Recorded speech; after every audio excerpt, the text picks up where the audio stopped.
सर्व शेतकऱ्याला सांगू इच्छितो की आता उद्यापासून हवामान कोरडं राहणार आहे, मग आता परत पाऊस कधी येणार आहे? तर राज्यातल्या सर्व शेतकऱ्याला सांगू इच्छितो की तुमच्या शेतीचे कामे करून ठेवा. आम्ही सगळे शेतीचे कामे व्यवस्थित करून ठेवली, कारण की मराठी सालाप्रमाणे सांगायचं झालं तर आता कंप्लीट 33 दिवस मिरग राहिला, म्हणजे मिरग निघायला मराठी सालाप्रमाणे 33 दिवस राहिले. आणि इंग्रजी महिन्याप्रमाणे जर धरलं तर तुम्हाला सांगतो 41 दिवस पाऊस राहिलाय. म्हणून हा अंदाज सर्व शेतकऱ्यांनी लक्षात द्यायचा. म्हणजे इंग्रजी महिन्याप्रमाणे 41 दिवस पाऊस राहिला ते हे एक लक्षात यायचं.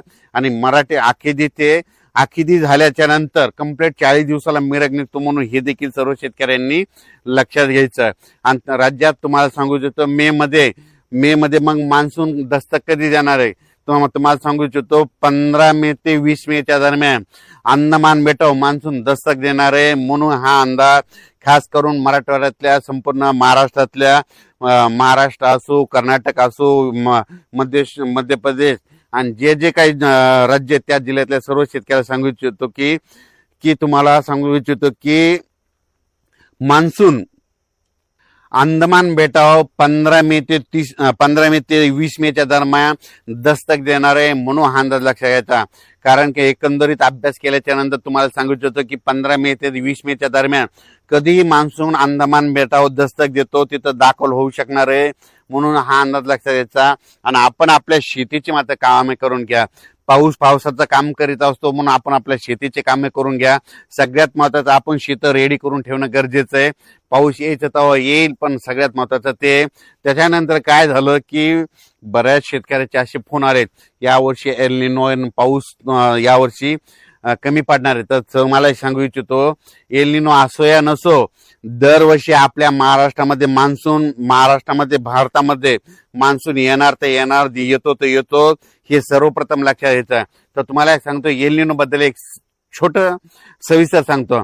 तुम्हाला सांगतो एल निनो कधी उद्भवतो? डिसेंबर महिन्यामध्ये उद्भवतो. आणि डिसेंबर महिन्यामध्ये आपल्या इकडं थंडी असते. मग डिसेंबर महिन्यामध्ये तिकडं प्रशांत महासागराचं तापमान कमी झाल्याच्या नंतर तिकडं खूप पाऊस पडतो. पण तुम्हाला एक सांगतो डिसेंबर मध्ये आपल्याकडे थंडी असते, म्हणून त्याचा काही अर्थ इथे संबंध नाही. तर तुम्हाला एक सांगतो, आता तुम्हाला सांगतो इंग्रजी महिने कधी सुरू होता?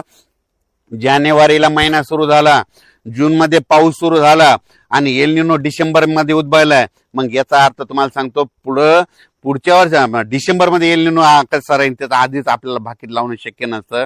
म्हणून तुम्हाला सांगतो भारतीय हवामान प्रणालीमध्ये मान्सून दरवर्षी त्याच्या येळो येणार ते येणार, येतो तोच येतो. पण यावर्षी कसं असं तुम्हाला सांगतो, हे ग्लोबल वॉर्मिंगमुळे वाढत्या तापमानामुळे काय झालं, निसर्ग 22 दिवस पुढे सरकला, थंडी 22 दिवस पुढे सरकली, उन्हाळा 22 दिवस पुढे सरकला. लहान मुलाला जरी विचारलं तर पाऊस कधी येणार, तो म्हणतो 7 जूनला येणार. पण ह्या वाढत्या तापमानामुळे ह्या 5 ते 7 वर्षामध्ये काय झालं, निसर्ग 22 दिवस पुढे सरकला. म्हणून दरवर्षी 7 जूनला पाऊस येतो ना, मग दरवर्षी त्या 7 जून मध्ये 22 मिसळा, म्हणजे जूनच्या शेवटच्या आठवड्यात पेरण्या होतील. म्हणून हे सर्व शेतकऱ्यांनी लक्षात घ्यायचं. म्हणून हे अंदाज सर्व शेतकऱ्यांनी लक्षात घ्यायचा. यावर्षी तुम्हाला सांगतो हे सगळ्यात चांगलं आलंय. कशामुळं? यावर्षी म्हणजे खरीपात पाऊस कमी असला की पिकं चांगले येतात.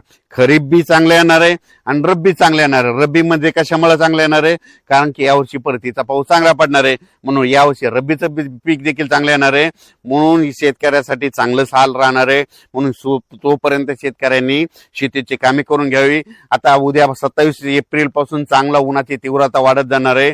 म्हणून स्वतःची काळजी घ्या, वयोवृद्धांची घ्या आणि विशेष म्हणजे पशुधनाची काळजी घ्या. अचानक वातावरणात बदल झाला तर उद्या एक लगेच मेसेज दिला जाईल. धन्यवाद.